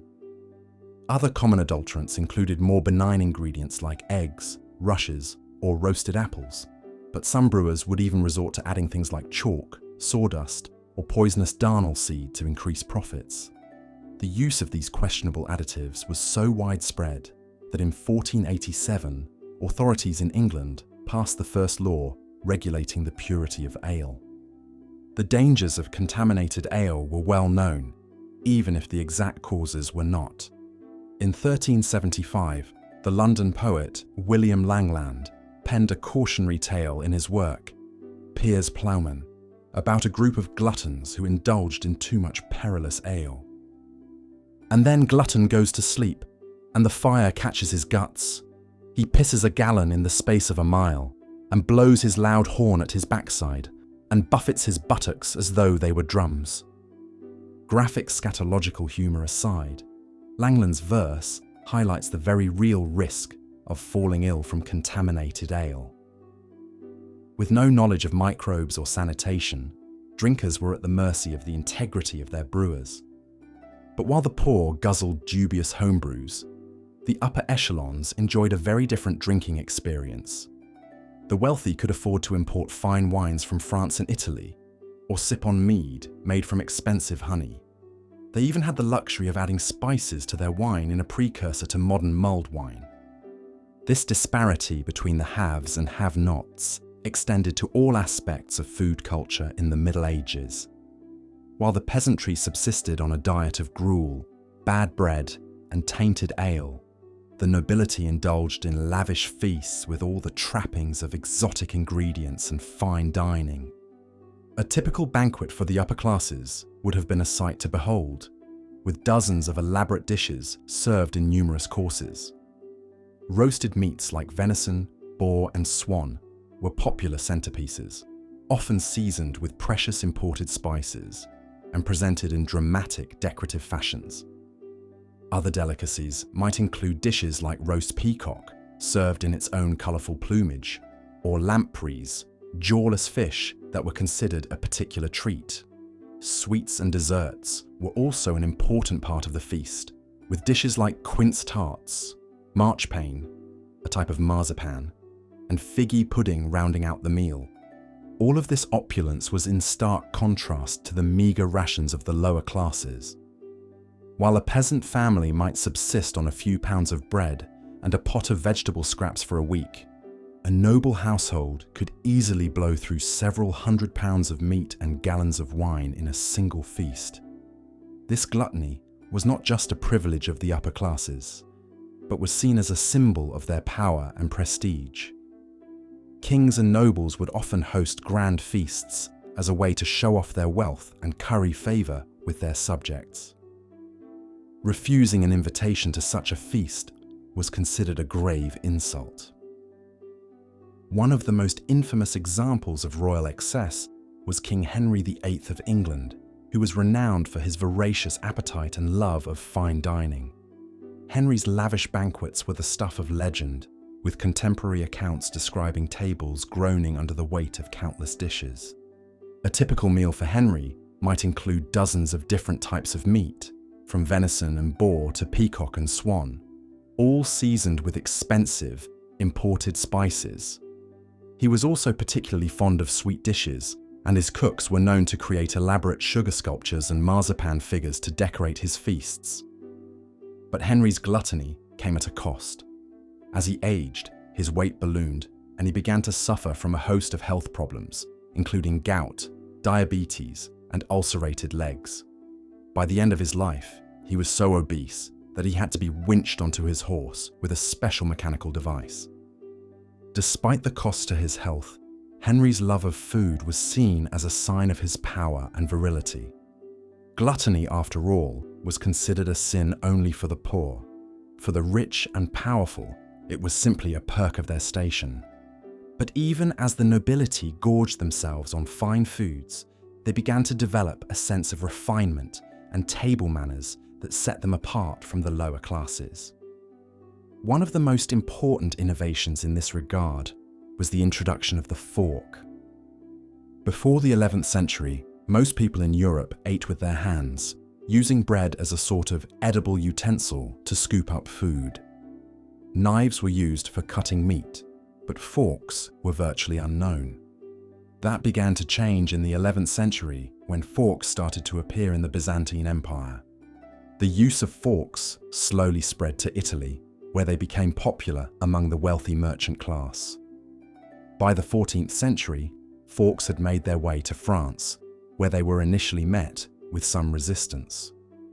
Some clergy even denounced them as an affront to God, who had already provided humans with perfectly good natural utensils in the form of their hands.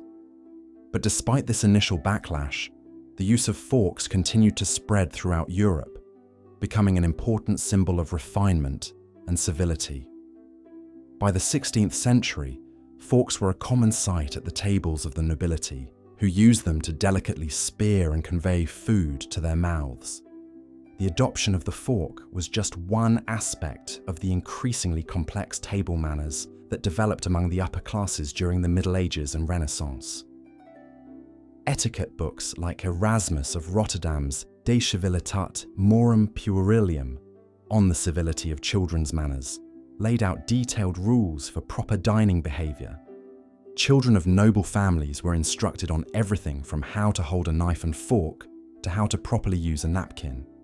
They were taught to take small bites, chew with their mouths closed, and avoid slurping or smacking their lips. Burping, spitting, or blowing one's nose at the table were strictly forbidden. All of these rules and customs served to differentiate the nobility from the peasantry, who continued to eat with their hands and observe few, if any, table manners. Dining became a performance, a way for the upper classes to display their wealth, taste, and refinement.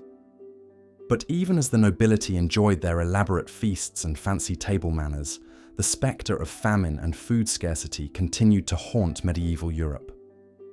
Perhaps no event illustrates this better than the Black Death, the devastating plague that swept across the continent in the 14th century. The Black Death arrived in Europe in 1347, likely carried by fleas on the backs of rats that hitched a ride on merchant ships from Asia. The disease spread like wildfire, moving from port cities to the countryside, killing indiscriminately along the way. By the time the worst was over, an estimated 30 to 60% of Europe's population had perished. The effects of this massive population decline on the food supply were complex and far-reaching. On the one hand, with fewer mouths to feed, there was theoretically more food to go around for the survivors.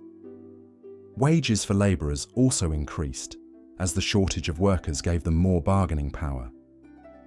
But the plague also disrupted the delicate balance of medieval agriculture. With so many farmers and labourers dead, there was no one to tend the fields or bring in the harvests. Crops rotted in the ground, and livestock wandered off or died. The result was widespread food shortages and famine, even in areas that had been relatively spared by the plague. To make matters worse, the plague was often spread through contaminated food sources. Fleas from infected rats could easily make their way into grain stores, spreading the disease to unsuspecting consumers. Diseased cattle, too weak to resist the infection, could pass the plague on to humans through their meat or milk. In their desperation, people resorted to eating all sorts of unsafe and unpalatable foods. Accounts from the time describe people eating rotten meat, dice. Let us return now to the opulent feasts of the wealthy and highborn in medieval Europe. While the lowly peasants subsisted on thin pottages and stale crusts, the nobility gorged themselves on sumptuous banquets featuring all manner of exotic delicacies. Imagine a grand hall lit by flickering torches and massive fireplaces. Long wooden tables groan under the weight of countless dishes. At the head table, a portly lord tears into a roast swan, fatty juices dribbling down his many chins. He chews noisily, smacking his lips, as a servant hastily replaces the bird with an even rarer treat, a roast peacock, its colourful plumage painstakingly replaced after cooking. The ladies and gentlemen seated at the high table reach greedily for the choicest morsels. They slurp down oysters and mussels. They crunch into lampreys, jawless eel-like fish that were a particular favourite of the English kings. Henry I was said to have died from eating a surfeit of lampreys. One can only imagine the gastric distress caused by such a slimy meal. But the real showstopper of the medieval feast was undoubtedly the subtlety. These were elaborate creations of sugar, marzipan and pastry, crafted into fanciful designs. A popular subtlety was the cockentrice, the front half of a capon sewn onto the back of a piglet, then roasted and gilded. The effect was a disturbing hybrid creature, but the lords and ladies marvelled at the artistic spectacle even as they devoured its flesh. As the feast progressed and the wine flowed freely, inhibitions lowered and behaviour grew unruly. Diners wiped their greasy hands on the tablecloth or their neighbours' sleeves. They gnawed on bones and tossed the scraps to the dogs fighting under the tables. Loud belches were a sign of appreciation to the host. The gluttonous excess on display was staggering. Records show one feast given by the Earl of Warwick in 1470 included 14 oxen, 12 pigs, 140 sheep, and 1,300 eggs among countless other delicacies. The nobility justified such consumption by claiming they needed more nourishment to fuel their superior bodies and minds. Gluttony was a forgivable sin among the powerful. Perhaps no one embodied this mindset more than King Henry VIII. The tyrannical ruler was renowned for his enormous appetites and his enormous waistline. In his youth, Henry had been a trim and handsome man. But by mid-life, the king's suit of armour required a 54-inch waist to accommodate his growing girth. His suits had to be let out repeatedly as his weight ballooned. What fueled Henry's expansion? A typical day of meals for the king was recorded in one of his royal palaces. For breakfast, he consumed a relatively modest spread of ale, bread, and fish. But the rest of the day more than compensated. At 10 a.m., Henry sat down for his main meal. He'd start with pottage, to be sure, but then moved on to heartier fare. Hare, pheasant, venison, all were regularly on the menu, washed down with plenty of ale and wine. Beef was a particular favourite of the king. One year, the royal kitchen at Hampton Court Palace went through 8,200 sheep and 2,330 deer to satisfy his cravings. A few hours after the midday meal, Henry would call for a snack, This could be a meat pie, a sweet custard, or one of his beloved marrow pies filled with rich bone jelly. For dinner, another full meal was served. More meat, more puddings, more ale. It's estimated the king took in around 5,000 calories per day. Combined with his waning physical activity, it was a recipe for severe obesity. As Henry's weight climbed, so too did his health problems. He suffered from painful gout, swollen legs, and likely type 2 diabetes. By the time of his death, the king's mobility was severely limited. His enormous coffin required 16 yeomen from his guard to carry it. In the end, Henry VIII's colossal appetites had become his downfall. But Henry was far from the only noble whose eyes were bigger than his stomach. Across Europe, the upper classes took full advantage of their privilege to eat in excess while the peasants starved. Nowhere was this gross inequity on better display than at the lavish banquets hosted by the nobility. One of the most famous such feasts was the wedding celebration of Duke Philip the Good in 1369. This week-long affair featured all manner of culinary wonders. There were pies filled with songbirds that would burst forth from the crust when sliced, stunning diners with their trilling melodies. An elaborate sculpture crafted from marzipan, gold leaf, and jewel-like sugarwork formed the stunning centerpiece. Whole roast pigs and piles of wild game flanked it. Perhaps most astonishing was the food entertainment offered between the many courses. A giant hollow pie was wheeled out before the guests. When the crust was cut, out leapt a flock of live turtle doves that flew around the hall. Next came a roast swan, carrying a lighted taper in its beak, followed by a peacock that had been skinned, cooked, and then redressed in its feathers. Such awe-inspiring dishes were designed to delight the eye as much as the palate. In fact, they were more akin to culinary illusions or magic tricks than actual sustenance. The goal was to incite wonder and applause, to provide a spectacle that would live on in the memories of the noble guests. Of course, putting on such a show took immense manpower behind the scenes. Downstairs in the kitchens, lowly scullery maids and turnspits toiled for days to prepare the complicated delicacies. They hauled water, plucked fowl, rolled pastry, and glazed subtleties to bedeck the banquet tables. The work was hot, grueling, and unending. As one course was devoured above, the servants rushed to lay out another. The air hung thick with smoke from the great spits perpetually turning over the fires. The stench of grease and offal permeated everything. And at the end of the night, the unlucky kitchen wenches faced a mountain of bones and detritus that required hours to clear away.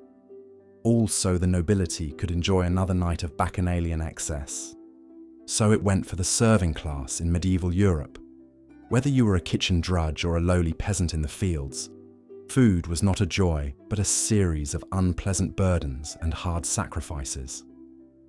For every lord smacking his lips over a lark-tongue pottage, 100 hungry serfs choked down yet another rancid barley gruel. Part 4. The adulteration of ale. In a world where clean water was a rarity, ale and beer reigned as the drinks of choice for most medieval Europeans. Much like bread, ale was an essential source of nutrition, providing crucial calories to the working class. It was consumed by all ages and at all times of day, from breakfast to bedtime. A 15th century saying even advised bread and ale for the working man, bread and milk for the young, and wine for the elderly.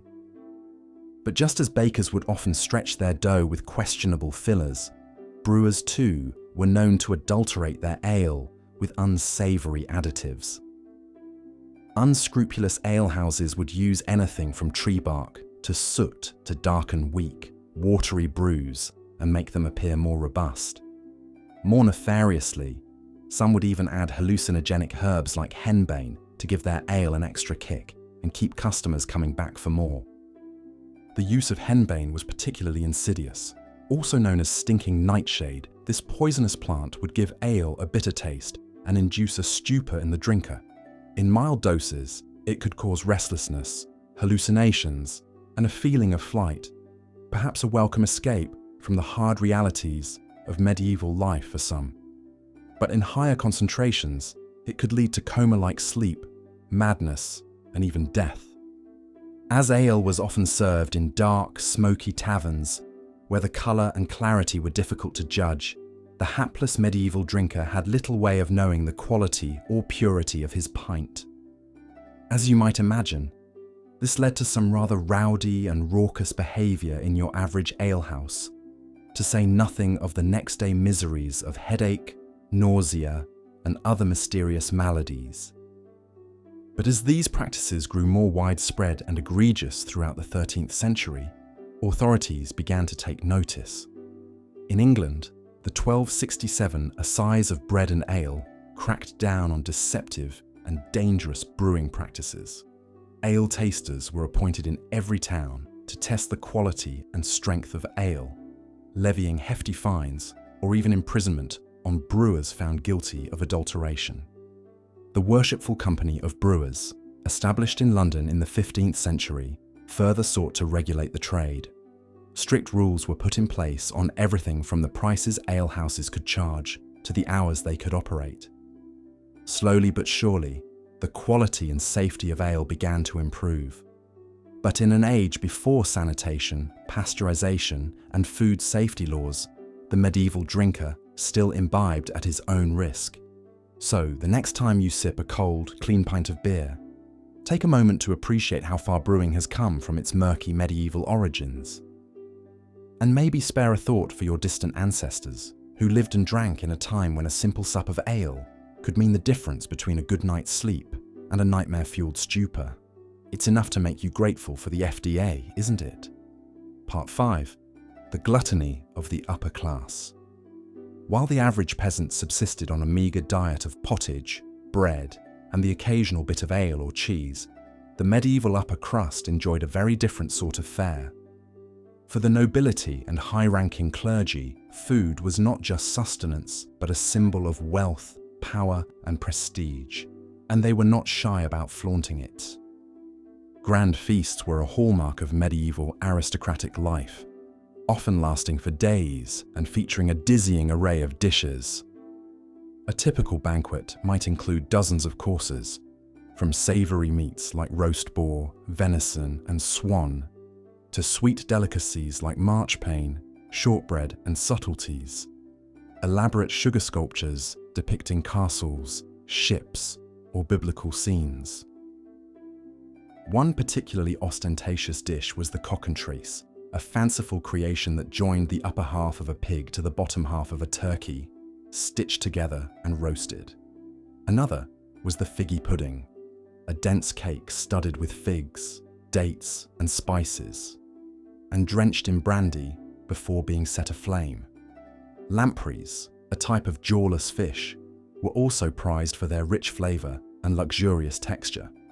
But perhaps no one embodied the excess and gluttony of the medieval upper class quite like King Henry VIII of England. Known for his enormous appetites in all areas of life, Henry's legendary feasts were orgies of indulgence. His cooks would prepare up to 14 dishes per course, with a total of 7 courses served throughout the day. For breakfast alone, Henry would consume a staggering 5,000 calories, washing down plates of mutton, chicken, and beef, with a gallon or more of ale. Dinner was an even more extravagant affair, often featuring exotic delicacies like grilled beaver's tails, whole roasted peacocks, and lamprey pie, a dish so rich and coveted that it was actually outlawed for commoners. All of this overindulgence took a toll on Henry's health. By the end of his reign, he weighed nearly 400 pounds and suffered from painful gout, likely brought on by his extreme eating habits. But as a king, Henry's gluttony was not just tolerated, but celebrated as a symbol of his power and virility. For the lower classes, however, the sin of gluttony was harshly judged. Medieval society viewed overeating as a moral failing, a sign of weak character and lack of self-control. Gluttons were often depicted in art and literature as pigs, their bellies distended and their eyes glazed over in a food-induced stupor. The church also played a role in condemning gluttony, with many religious leaders preaching the virtues of fasting and moderation. Yet at the same time, high-ranking clergy were often among the worst offenders when it came to overindulgence. Wealthy bishops and abbots would throw lavish feasts that rivaled those of the nobility, leading to charges of hypocrisy and corruption. So while the medieval peasant went hungry, the upper classes gorged themselves on rich, exotic foods, their gluttony excused and even celebrated as a mark of their status. It was a stark reminder of the deep inequalities that pervaded medieval society, where even basic sustenance was yet another luxury reserved for the privileged few. As we drift off to sleep, bellies full from our modern-day meals, it's hard to imagine the hunger and hardship that defined life for so many in the Middle Ages. But perhaps we can take a moment to savor and appreciate the simple joy of a nourishing, fulfilling meal, a joy that our medieval ancestors, high and low alike, could only dream of. Sweet dreams, dear listener, and bon appetit. Part 6. The Rise of the Fork and Table Manners. Imagine, if you will, a grand medieval banquet hall, teeming with lords and ladies in their finest attire. The tables are laden with a sumptuous feast, roasted meats, savoury pies, candied fruits and nuts. But amidst all the finery and delicacies, there is one notable absence: the fork. For most of the Middle Ages, the fork was a rarity, viewed as a strange and even suspicious implement. Most people simply ate with their hands, using a knife to spear meat and a spoon for soups and stews. Table manners, as we know them today, were virtually non-existent. Diners would reach across the table to grab morsels from communal platters, wiping their greasy fingers on their clothes or the tablecloth. The fork, however, had been around since ancient times, used by the Greeks and Romans for particular dishes. But it wasn't until the 11th century that this peculiar utensil made its way to Europe, brought back by a Byzantine princess who shocked Venice by using a two-pronged golden fork to eat. Her dainty table manners were viewed as a sign of decadence and even sacrilege. After all, didn't God give us fingers to eat with? But slowly, very slowly, the fork began to catch on among the upper classes as a way to distinguish themselves from the riffraff. By the 16th century, ornate forks made of silver and gold started appearing on the tables of the nobility, often adorned with precious gems and elaborate engravings. Using a fork became a sign of refinement and good breeding, a way to show off one's wealth and status. One notable early adopter of the fork was Queen Elizabeth I of England. The Virgin Queen was known for her impeccable table manners, delicately spearing her food with a jewel-encrusted fork and dabbing at her lips with a linen napkin. Her court followed suit, and soon the fork became a must-have accessory for any self-respecting noble. But it wasn't just the fork that set the upper classes apart. A whole host of fussy table etiquettes emerged in medieval courts, from the proper way to cut one's meat to the correct order in which to eat one's dishes. In the court of King Louis XIV of France, diners were expected to follow an elaborate set of rules, including never touching the food with one's fingers, never slouching or putting one's elbows on the table, and never, ever blowing on one's soup to cool it down. These strict table manners served as a way to enforce social hierarchies and keep the lower classes in their place. For a commoner to eat with a fork or to follow the intricate rules of courtly dining would have been seen as an affront to the natural order, a dangerous blurring of the lines between high and low. So the next time you sit down to a meal and reach for your trusty fork, take a moment to appreciate this humble utensil's long and winding history. From a scandalous Byzantine import to a symbol of refinement and class, the fork has come a long way in shaping our modern eating habits. And while we may not follow the fussy etiquette of medieval courts, we can still savor the simple pleasure of a well-mannered meal. No fingers required. As we settle into our cozy beds, safe from the hunger and hardship of the Middle Ages, Let us dream of grand feasts and glittering banquets, where lords and ladies dine in splendor, and even the lowliest peasant has a fork to call his own.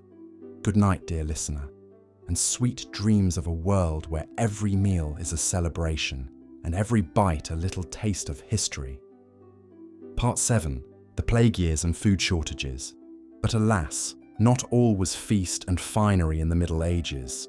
For as much as the upper classes indulged in their lavish banquets and fancy table manners, the spectre of hunger and disease was never far behind.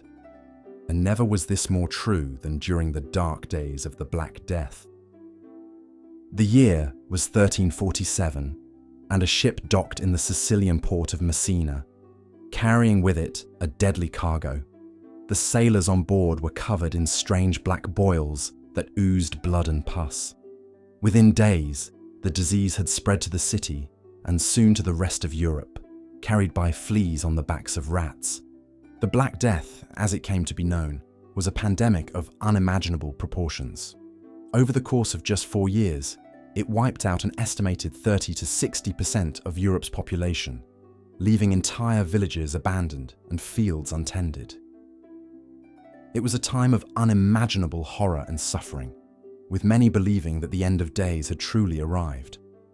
As the plague ravaged the countryside, food shortages quickly followed.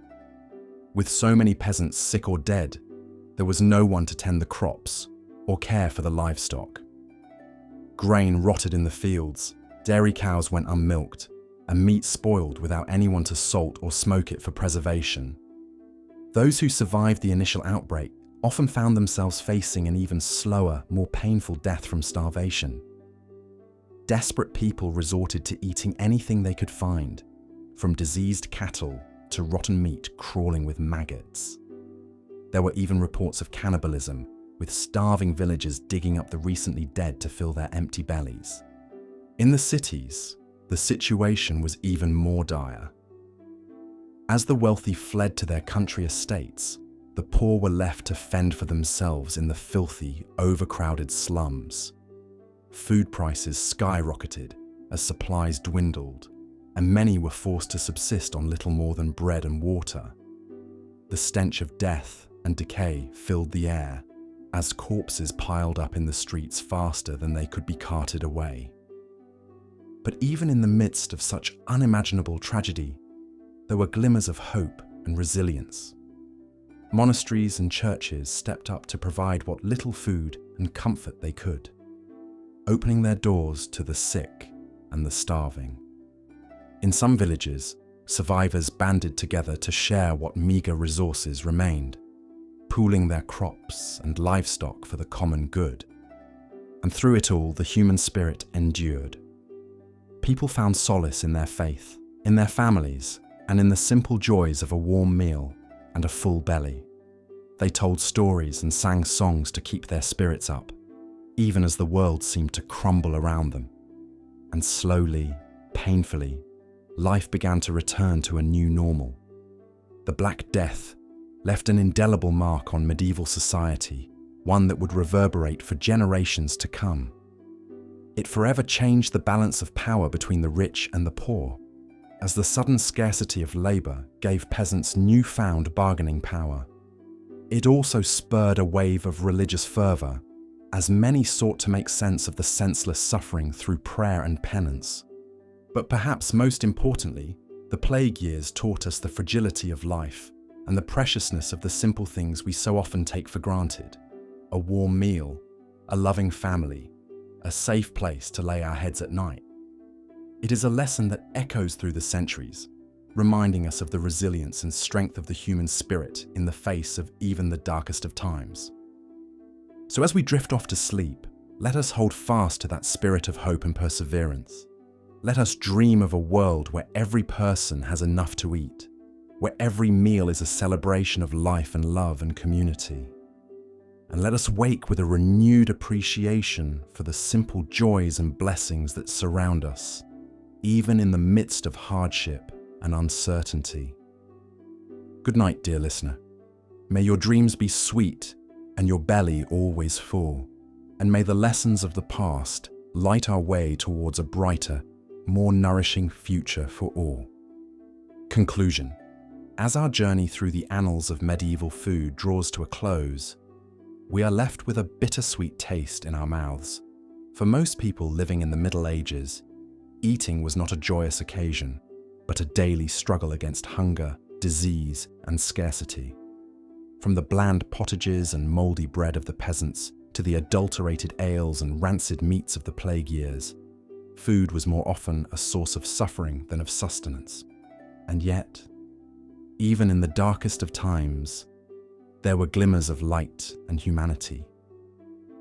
The exotic spices that brightened up a monotonous diet, the grand feasts that celebrated life's milestones, the rise of the fork and table manners as a sign of civilization and progress.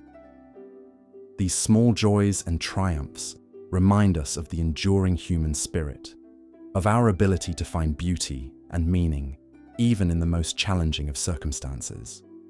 Today, we live in a world of unimaginable abundance and variety when it comes to food. We can savor cuisines from every corner of the globe, indulge in once-rare delicacies like chocolate and coffee, and enjoy meals that are safe, sanitary, and satisfying. It is a privilege that our medieval ancestors could scarcely have dreamed of, and one that we should never take for granted. But perhaps the greatest lesson we can take from the history of medieval food is one of gratitude and perspective. For all the hardships and privations of the past, people still found ways to come together over a shared meal, to celebrate the simple joys of flavor and fellowship. They remind us that food is more than just fuel for our bodies. It is a source of comfort, of connection, of culture and identity. So the next time you sit down to a warm, nourishing meal, take a moment to savor the flavors and textures, to appreciate the love and labor that went into its preparation. Take a moment to give thanks for the abundance and variety that surrounds us, and to remember those who came before us, who struggled and survived on so much less. And most of all, take a moment to cherish the simple joy of breaking bread with those we love, of coming together in communion and community. For in the end, that is what food is all about. Not just sustenance for the body, but nourishment for the soul. Thank you for joining me on this journey through the fascinating and often fraught history of medieval food. I hope that these tales of hunger and hardship, of feasting and fellowship, have filled your dreams with a new appreciation for the simple pleasures of the table. May you always have a warm hearth and a full belly, and may the echoes of the past never be far from your thoughts as you drift off to sleep. Good night, dear listener, and bon appétit. The wealthy dined in opulence while the poor starved, but even the rich weren't always safe from the hazards lurking in their food. The gluttony of the upper classes was on full display at their lavish banquets, where enormous meals with exotic delicacies were the norm. Kings and nobles would think nothing of feasting on a hearty soup called mortrue, made from the ground-up innards of fish and spiced with sugar and saffron. This might be followed by a roast peacock, its colourful feathers carefully replaced after cooking to impress the guests. Other popular dishes included lampreys, a rather gruesome-looking eel-like fish, and meat jellies called subtleties. These lavish meals were a stark contrast to the meagre rations of the lower classes. One royal who was particularly notorious for his enormous appetite was King Henry VIII of England. He was said to have a prodigious appetite, often eating a large quantity of meat at every meal. His favourite dish was supposedly a meat pie containing venison, veal, and wild boar. He would wash all this down with up to 8 pints of ale a day. As he grew older and more corpulent, he only became more indulgent in his tastes.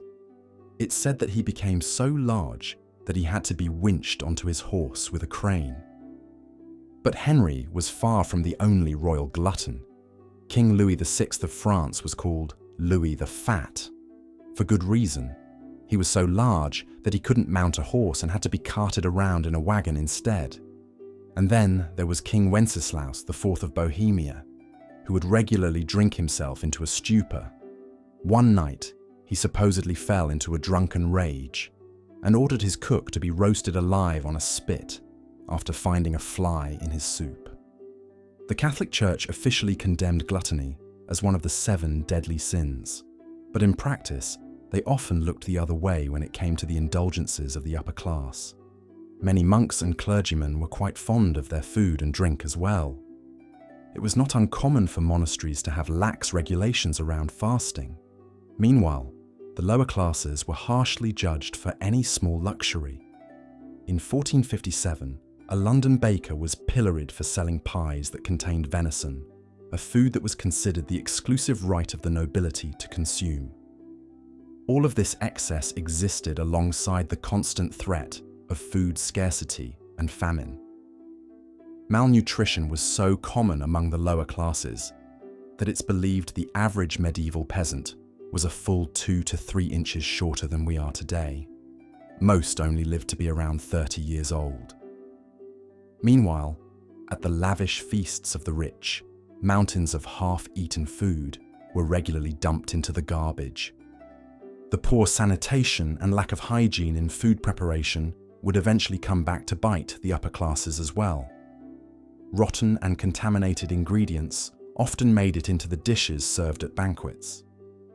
Food poisoning was so common that many castles employed official food tasters whose job was to sample each dish before it was served to check for obvious spoilage or poison. But this only caught the most egregious hazards. People regularly became sick and even died from foodborne illnesses. And they had little understanding of the danger, often attributing such maladies to curses, bad humours, or God's will. Concepts of food safety were very primitive. Cooks worked in cramped, dark and dirty castle kitchens. Rats and insects were often mixed into the food stores. The widespread use of lead glazes in cooking pots slowly poisoned people over time. And the complete lack of refrigeration meant that meat and dairy quickly spoiled. The upper class's desire for the freshest possible ingredients led to some rather unsavoury practices. Calves and pigs were sometimes cut open while still alive so that the meat could be cooked immediately. Eels might be skinned and sliced while still wriggling. Such cruelties were overlooked in the pursuit of culinary perfection. But even with all their wealth and power, the rich couldn't escape the greatest scourge of the Middle Ages, the Black Death. The plague ravaged Europe in the 14th century, wiping out 1/3 of the population. It spread in part through contaminated food sources, like infected beef and grains infested with fleas. The insidious disease didn't care if you were a prince or a pauper. It cut down both the mightiest kings and lowliest serfs. Before he himself succumbed, King Alfonso XI of Castile lost his beloved wife and son to the plague. Across Europe, over 75 million people perished. The societal upheaval and labour shortages that followed only exacerbated the already dire food situation. In the aftermath, some of the ruling class tried to pass laws to keep the hungry masses in check. King Edward III of England issued an ordinance in 1349 that forbade commoners from indulging in fine meals. Item, for the outrageous and excessive multitude of meats and dishes which the great men of the kingdom have used and still use in their castles, it read, "It is ordained that no man, of what estate or condition soever he be, shall be served at dinner or supper, or at any other time, with more than 2 courses, and each mess of 2 sorts of victuals at the utmost, be it of flesh or fish, with the common sorts of pottages, without sauce or any other sort of victuals." In other words, 2 courses only, no fancy sauces, and don't even think about a third entree. The plague years were a time of immense suffering across the social spectrum. But in the end, the wealthy still had a better chance of surviving a famine than the poor. They might have to cut back on their feasting and make do with cold meat pies, but a cold meat pie was still better than slow starvation.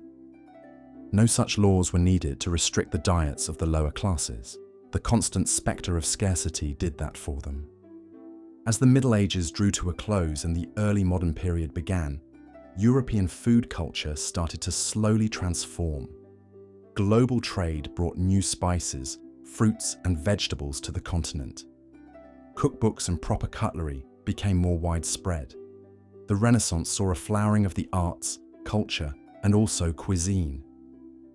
But the medieval mindset around food lingered for a long time. The sin of gluttony still applied far more to the poor than the rich.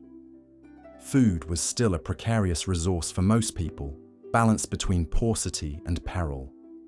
And the enormous inequalities on the dinner table reflected the social hierarchy entrenched in society as a whole. So the next time you sit down to a simple, balanced, healthy meal, take a moment to savor it. Appreciate the varieties of fresh ingredients from all around the world, free from contamination and lovingly prepared. Enjoy it on your clean, smooth plate with a knife and fork. Relish the nutrition it provides and the energy it gives you, and be grateful that you will likely never experience the hunger and hardship that was the constant companion of our medieval ancestors. For them, food was not a joy, but a jeopardy, a battleground between scarcity and safety that defined much of their difficult lives. To eat as we do today would have been an impossible dream. As the Black Death subsided and the population slowly recovered, food supplies gradually stabilized as well. Farmers could once again tend to their crops without fear of disease, and markets bustled with the renewed trade of grains, vegetables, and livestock. But the spectre of the plague lingered in the memories and habits of medieval Europeans for generations. Many continued to avoid fresh fruits and vegetables, believing them to be dangerous to health. Spices were used even more liberally to mask the taste of spoiled meat, and the wealthy clung to their elaborate dining rituals as a way to assert their status in an uncertain world. Amidst this tenuous stability, a new era of culinary experimentation began to emerge. Cooks in noble households started to develop more sophisticated recipes, combining local ingredients with exotic spices in novel ways. Dishes like blancmange, a savory pudding of chicken, rice and almond milk, and marzipan, a sweet paste of ground almonds and sugar, became fashionable among the upper classes. At the same time, the increased availability of sugar from the Arab world and the Americas began to transform European taste preferences. Previously, a rare luxury reserved for medicines, sugar was now being used to sweeten all manner of foods and drinks. Candied fruits, sugared almonds, and honeyed cakes became popular delicacies in wealthy households. But sugar also became a symbol of the growing divide between the rich and the poor. While the nobility indulged their sweet tooth, most commoners still struggled to afford even basic staples like bread and pottage. The extravagant sugar sculptures and confections that adorned aristocratic banquet tables were a world away from the hard-scrabble diets of the peasantry. This gulf between the haves and the have-nots would only continue to widen in the centuries to come as global trade expanded and new foods flooded the European market. But for the medieval poor, these distant delicacies remained tantalizingly out of reach. For them, food remained an uncertain necessity, a daily struggle to stave off hunger with whatever meager scraps they could obtain. As we come to the end of our journey through the often grim and unappetizing history of food in medieval Europe, it's worth reflecting on just how far we've come. Today, we take for granted the incredible variety, quality, and convenience of the food at our fingertips. We can savor flavors from every corner of the globe without ever leaving our own kitchens. And for most of us, the spectre of hunger is a distant memory, not a daily reality. So the next time you sit down to a warm, abundant meal, take a moment to savor not just the taste, but the centuries of struggle and hardship that brought us to this point. And spare a thought for the medieval peasant, huddled over a thin gruel of old vegetables and stale bread, dreaming of a world where food was not just a means of survival, but a source of joy and comfort. And with that, we come to the end of our boring history of medieval food. I hope you've enjoyed this little culinary journey through time, and that it's helped you drift off into a peaceful slumber. If you did find it relaxing, a like or subscribe would mean the world to me. But no pressure, I'm just happy to have kept you company as you dozed off. Sweet dreams and bon appétit.